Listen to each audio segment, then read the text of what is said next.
23 मार्च 1931 के दिन भगत सिंह, सुखदेव और राजगुरु ने देश के लिए सर्वोच्च बलिदान दिया था। आजाद और भगत सिंह के जीवन की कथाएं हम जानते हैं, लेकिन राजगुरु के तप त्याग से परिचित नहीं हैं।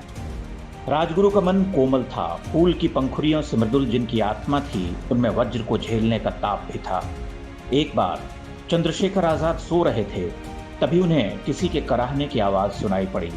वे उठकर देखने गए तो पता चला कि राजगुरु कष्ट में हैं। वह उनके निकट गए और पूछा कि उन्हें क्या तकलीफ है।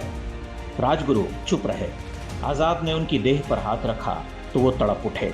आजाद ने उनकी कमीज उठाई तो राजगुरु का शरीर देखकर वह दंग रह गए। उनकी आत्मा कांप उठी।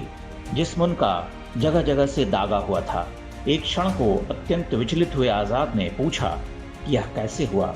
क्योंकि राजगुरु तब तक स्वतंत्र ही थे, अंग्रेजों ने उन्हें पकड़ा नहीं था। बहुत कुरेदने पर राजगुरु ने उत्तर दिया कि उन्होंने खुद ही स्वयं को दागा है। आजाद के पांव तले की धरती खिसक गई।